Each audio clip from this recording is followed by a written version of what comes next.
And even though we're in a crazy time, which is preventing us from using the TV studio, there is a silver lining. I'm able to bring you guests from around the world and with exotic stories that I wouldn't necessarily be able to bring to my studio. And today is another one of those individuals. So, hello, Michelle. How are you? Hi, I'm well, thanks. How are you, Lee? Terrific. So this is Michelle Villalobos. She is going to tell us a story today, which, although is something you'd normally see on 2020 or 60 Minutes, fact, sometimes real life is crazier than fiction. And you've heard of movies like Sleeping with the Enemy, which are just mind-boggling. They become movies. And Michelle has a story like that to tell. Now, I wanted to quickly start with her background so you can understand that things like this can happen to anybody. Michelle is a successful businesswoman. She's a certified speaking professional. She was one of the few female members in the NSA's $1 Million Speaking Club. She has created entrepreneurial events in Miami, their largest women's events, 11 times. And she is the owner and CEO of a large speaking academy. And yet, crazy things happen. Like I said, they can happen to anybody. They can happen to people in the spotlight or famous, not famous, rich, poor, it doesn't matter. So here's this crazy successful person with a crazy experience. So Michelle, thank you. I know you have never told this story publicly before, and I appreciate you coming on so much because not only is it just an amazing story, but I think there's a learning in there that you're gonna teach us. So tell us your story. How did this craziness begin? We're going to build into what happened to you. Well, many years ago, I met a man who I felt kind of head over heels in love with. He was very suave. He had great stories. He was animated and charismatic, I would say. Not everybody would agree. And he came on really strong. You know, he from day one, he complimented me and he was flattering and he called when he said he was going to call and he would text all the time and say nice things and send flowers when he would go out of town, or when I would go out of town and come back, there'd be flowers waiting. And, you know, I just thought, well, wow, this is what a romance is. And I've been waiting all these years to have this experience, and it's finally here. And I just let myself be taken in very quickly by it. And we ended up dating for 2.5 years. And during those 2.5 years, a lot of strange things happened, but I became so invested in the fairy tale that the first 6 months were, that I pushed aside all the red flags and ignored and, you know, focused on work, or, you know, blamed myself for things that happened.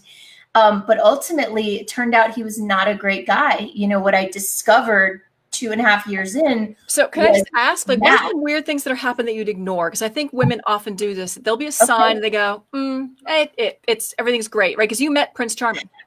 Yeah. Well, Lee, what he did was, or what happened was, there were always these big stories. Like, it was always big drama around him. Like, I would be talking to him on the phone and he was supposedly at a gas station, and he'd be like, "Oh my God, someone just stole my car. I gotta go. I'll call you back." And then he'd disappear for like 10 hours, you know, and I'd be like, "Did you get your car back? Like, what happened?"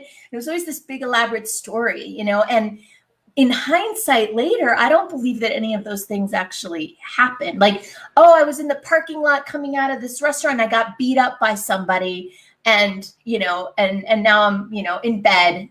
And I think that those stories were cover stories for alcoholism, for, you know, nefarious activities, which but I don't know. At the time, you had no reason to not believe him. No. But my intuition, and this is the lesson, and this is why I am telling this story, because I don't want this to be my story. As you mentioned, like, I have a business, I have a mission, I have a message, and this isn't it. Right. And it brought me low, it brought me down, and it was a real huge breakdown in my life that, that actually I'm very grateful for, because it led me on a new path. It broke me all the way down, opened me up, like total vulnerability, total breakdown, total having to look at myself very like, why did I put up with this? Why did I not say something or do something? How come I didn't question this more? How come I didn't leave? Right. And so he told you these weird stories. And then when did it start to really break down for you? So in January of a certain year, I'm not going to say when exactly, but in January or early February, he went on a business trip. I was traveling a lot and he was traveling a lot. So we weren't seeing each other as much as usual. We weren't living together. We had our own places. And so I would go out of town, come back, he would go out of town. And it started to be like, he started going out of town a lot more. He started traveling a lot more for work. He had supposedly, he said that he had just gotten a big promotion. He claimed that he was now a VP of a Fortune 100 company. And I believed it. I had no reason not to. Well, I had plenty of reasons not to, but not consciously, right? And so in January, he went on one of these trips, and when he came back in the car, essentially, he sort of proposed to get married. And I was like, kind of imagined it being a little more romantic than this, but I was like, okay, yeah, okay. So I agreed to get married, and we started telling people. And before that, in the car, he said, and by the way, you need to get life insurance. And I was like, okay, really? Because I don't have kids. He's like, yeah, but that's what married people do. You put each other on your life insurance policy, and you can use life insurance as an investment. Like, he made all these, rational sounding, arguments, although it wasn't an argument. And I was like, okay, but then I didn't do it. And he reminded me a couple of times, like, oh, are you going to get that life insurance we talked about? And I just dismissed it. I didn't think about it. But things started to unravel, like in that first part of the year. He was supposed to not be drinking. He had the year before he had stopped drinking. And so he was not a drinker anymore, because he had been a heavy drinker, and it had been a problem in our relationship. And I had put my foot down there and said, either you quit or I'm out. And so he quit. But what happened was, in that first few months of that year, I would come back from the trips and it would smell like he'd been drinking, or I found empty bottles in the garbage, the garbage bins outside. And then he would say, what are you doing? Are you, investigating me? Those aren't mine. They're the neighbors. So there's always an excuse. And I was always the crazy one, right?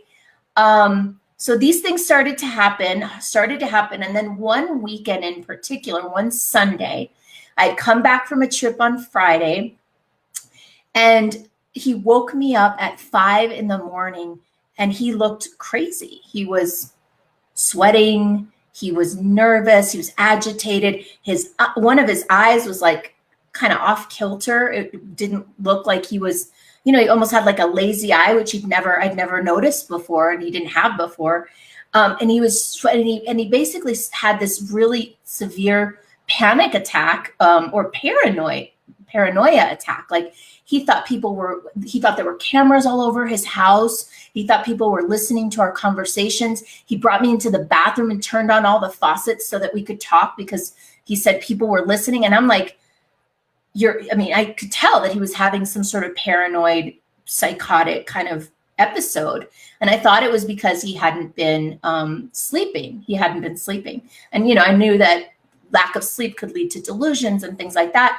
So, long story short, he told me some crazy story about how I don't want to get into like all the nitty gritty details, but essentially some crazy story about how he had cheated on me on his recent trip to Chicago, and that he was really sorry, and that now somebody was trying to blackmail him because they knew that he had done this. And so he was telling me, and I, obviously got really upset. I left.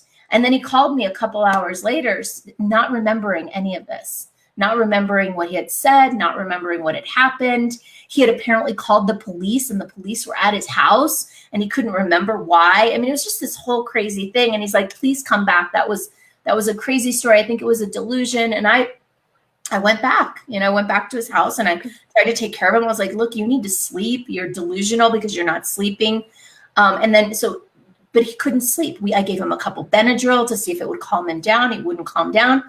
So it's another one of his wild stories that, again, you had no reason to believe wasn't true. Well, at this point, it was the first one involving you, though, right? There was the first story where you were part of it. And but interesting too, just so, look for signs. So has a drinking problem. He tells you he quit. You don't think he did. Was he possibly doing drugs too? Or was it? I think so. So finally, that day I spent the whole day at his house. I called his best friend over and I'm like, listen, you need to help me here because he was talking to walls. He was talking to faucets. He was moving furniture around and he was seeing things. He was hearing things. And I was like, you know what? This sounds familiar. And I looked it up and I was like, oh, these are the exact symptoms of alcohol withdrawal, delirium tremens. So I basically diagnosed him, called his best friend over to get the guns out of the house because he was a gun collector. And I'm like, you know what? Let's not have these guns around, get them out of here, please. And ultimately, he and I spent the whole day trying to tame this guy, my boyfriend, and we finally took him to the hospital. And in the hospital, Lee, we're sitting, finally, we waited, and then we got into the room, and we're sitting, like, he's on the bed, laid down, kind of propped up. The doctor is next to him. I'm across from the doctor on his other side, and his friend is on the other, facing him in the room. So all four of us are gathered around in this hospital room, and the doctor says, he says to my boyfriend, he asks him, have you ever had, who's somewhat lucid, but not really, he's like spaced out. The doctor asks him, have you ever had gastric bypass surgery? And he doesn't answer, but I say no at the exact same time that his best friend who's sitting there says yes. And I look at his friend, I'm like, what? And he looks at me, he's like, you didn't know? I'm like, no. And the doctor looks at both of us. He's like, I think you guys need to wait outside. Because you got a whole other part of his life opening up now that you knew nothing about. Yeah. And the doctor, when he came out later, afterwards, he came out and we talked to him. The doctor said, well, that's a very common it happens a lot with alcoholism, actually. That people who have gastric bypass and continue to drink very often become alcoholics. It's a common thing because their body just like the alcohol goes straight into their bloodstream or something like that. So they have a lower tolerance and then they often develop dependency. But I didn't know I didn't know he had been obese. Actually, I mean, I knew he'd been heavier and that he'd lost weight, but never in a million years did he tell me that he'd had gastric bypass or anything like that. So that was my first. So we were outside of that doctor's office. I'm with the best friend and the doctor leaves. And the doctor says, I think you're right. He has delirium tremens, alcohol withdrawal. And it's not something we can test for because once they're having the withdrawal, the alcohol's out of their system. So we just have to go by symptomology. And that's my diagnosis. I'm like, okay, so here we go. And so the doctor leaves and I go to his best friend. I said, did you and he ever have a business that you sold for $16 million? And the friend looks at me and he laughs. He's like, what? No, we never sold that business. We never barely made a profit on that business, much less millions of dollars. He's like laughing. And then he stops. He looks at me. He's like, are you going to have this big famous band play at your wedding? And I'm like, no, we can't. I'm not going to spend money like that on a wedding. That's ridiculous. So the story this is interesting. So his friend was telling everybody stories, not just you. Oh yeah. I was just one of many. Had you known the friend, like before you met him in the hospital, had you known him before? A little bit, but one of the interesting things in hindsight was that he didn't have many friends. Interesting. Right? He couldn't maintain them, I guess. So this guy was kind of a reason. World. Because he was a liar. Yeah. And he would lie, apparently, for the hell of it. Not for any real good reason, just because he could. Because it was more fun than telling the truth, is what from all my research, that's kind of a common thing, that they lie just because they can. Because they can. Because it just makes, I don't know. It just asserts control. It's like, haha, I know something you don't. So he doesn't have friends. Doesn't really have. He's an alcoholic. I mean, he's detoxing. He's not recovering. He's detoxing. He's withdrawing. And the gastric bypass, really interesting. I never knew that about. Me either. That you'd become dependent. All right, so now you're going to have this amazing rock band worth thousands, millions of dollars at your wedding, but you're not. A merengue band, actually, a merengue band. And so so I remember that moment where the friend and I are looking at each other. We're both like, holy shit. He lied to both of us. I wonder, and immediately the question is, what else did he lie about, right? And so somehow it happened that night. So they finally come in. The doctor comes back to the room and says to him, I have a diagnosis for you. You have alcohol withdrawal. You're having delirium tremens, which is very dangerous. Left untreated, it can be deadly. You're very lucky your friends brought you in here today. And he's like, that's impossible because I don't drink. And he denied it and denied it and denied it to the doctor. And the doctor said, well, either you have alcohol withdrawal or he said that this way, he said, you either have the most textbook case of alcohol withdrawal or the most unusual non-textbook case of schizophrenia that I've ever seen. And my boyfriend says, well, then it must be schizophrenia. Like, straight up. It just must be. Okay. That's how committed he was to that lie. Wow. All right. So where do you go from here? I mean, he's your fiance at this point, right? Let me ask you, is there a ring? No. There's no ring. Okay. Because you're having $1 million wedding. He sold a $16 million. All right. So what are you learning from the friend now? Because I have a feeling you're going to uncover more. Well, we found other lies, but that, eventually they shot him, my boyfriend, full of like Ativan and tranquilizers. So he was going to be out the whole night, and I ended up with his phone. And I had the password because I used it to call his friend to come help us. Right. So I spent the entire night till 10 o'clock the next morning going through his phone. Oh, do tell. What did you find? This is sounding interesting. Everything. Got to get some juicy details here. Oh, Jesus. I mean, well, first of all, like I had never spied on a boyfriend before, ever, except for one time that I accidentally opened a boyfriend's drawer and discovered a letter I shouldn't have read and wish I hadn't read.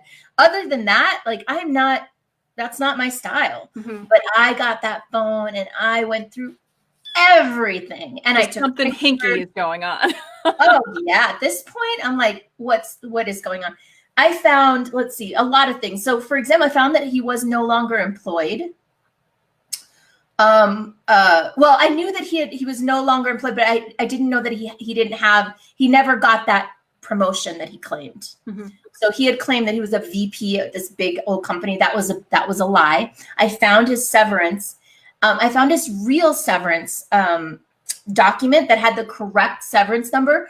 And he had sent me one that was doctored that showed like his severance was actually like 20,000. And he had sent me one that said it was 120. And then when I looked at mine close up, I could see where he like fudged it. Mm-hmm. That was one thing. I found emails where he was writing to I discovered that he was not divorced officially. So he could not have married me, by the way. So he's married.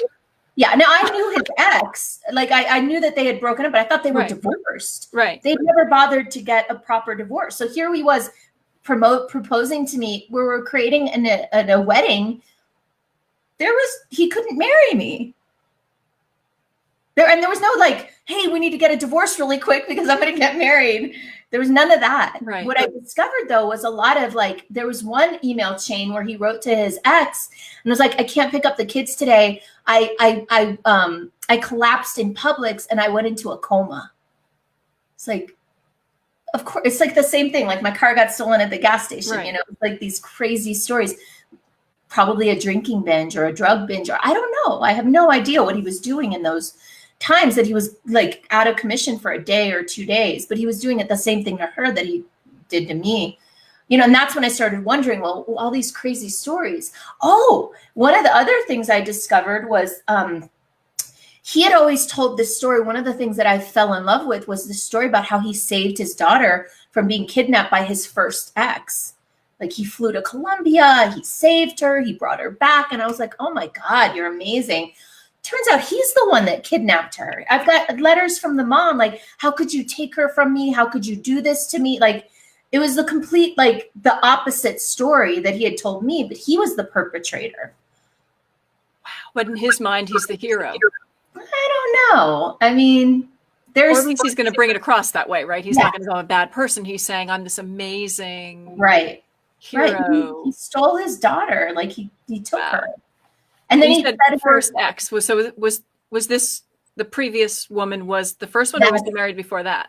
He was with someone before that. I don't think they ever got married. Okay. But he had 2 daughters with 2 different women. And that was something that, by the way, early on in the relationship, I didn't discover that until 6 months into our relationship. He made it seem like the 2 daughters were from his ex, his ex. Right. But it was a friend who told me, and I ended up, she's like, you don't understand. He's not a good guy. He's done this and this. He's got two kids by 2 different women. A lot of people have that. I wasn't going to judge him for that. But my girlfriend tried to talk sense into me, and I wasn't having it. We ended up breaking up, she and I. And I had to go back.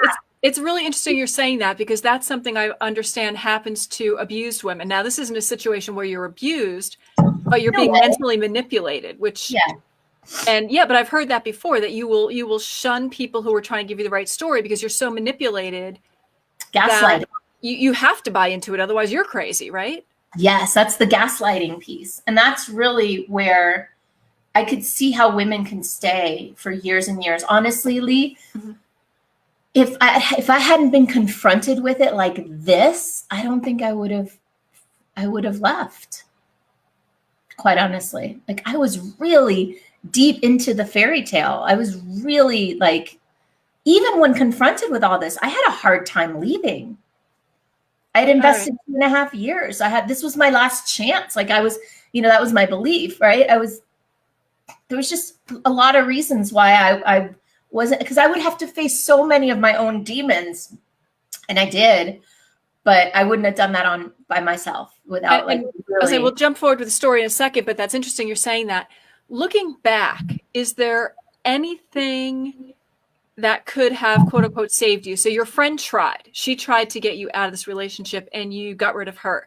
Looking back, is there anything she could have done or said to convince you? So I'm trying to find a learning here. Maybe there isn't one. Maybe the learning is... No, I'll tell you what the learning is. The learning is my intuition. Okay. So the whole time was calling to me. I was physically getting sicker and sicker. My body was trying to alert me to get out. I believe this now, whether on a subconscious level or a spiritual level, or I don't know, but my body knew that something was wrong and wanted to get me out. And I had started feeling like repulsion towards the end. Like, my body was trying to communicate with me, and I was just like staying up here and like the neck up, Right. So your body, were you physically ill? I mean, yeah. And actually, so as the story goes, like the breakup happened.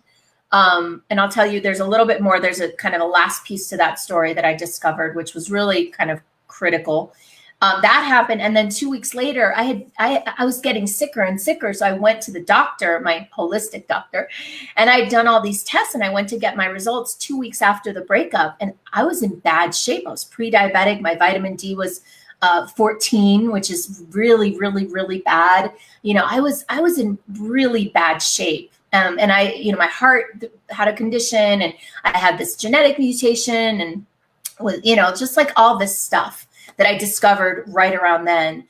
And I believe that I was getting sicker and sicker because my body was trying to get me out and get me to wake up. He was bad news. He ate badly. And because of, I ate badly when I was with him, there was just a lot of that, it was just not it wasn't good for my body. And I think my body was the one that was trying to wake me up, and my intuition too. So like, there were just things that I was like this a lot, like, and what about the insurance? Because you said he kept pushing you to get life insurance. Where was that going? So he didn't push and push, but he was definitely reminding me. So one of the things that I discovered, and I put it together in hindsight. So one of the things I discovered on his phone was a voicemail message from a woman, like very breathy, late night call, like, "Hey, I'm here, waiting for your call," kind of thing. And I was like, okay. So I tracked the number. Like, I got very sleuthy in this whole thing. Tracked the number, found out who it was, found her on Facebook, and discovered that her husband, found an article in the newspaper, found an obituary for her husband who had passed about 6 months earlier. She was in Chicago. So then I found, I mean, I was really kind of obsessed at this point, and that's what happens too. I think that that's normal. I got really OCD about discovering all the lies. I wanted to know everything that I had been duped on, right? Right, because you've been duped. I mean, crazy amount of duping. I could see that you have to find sanity in your own life. So it makes sense to me.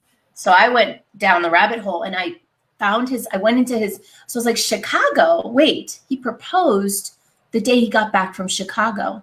And he came up with that crazy story about meeting some woman in Chicago, right? That was the crazy, right. Like it all started to come back. And I'm like, wait a second.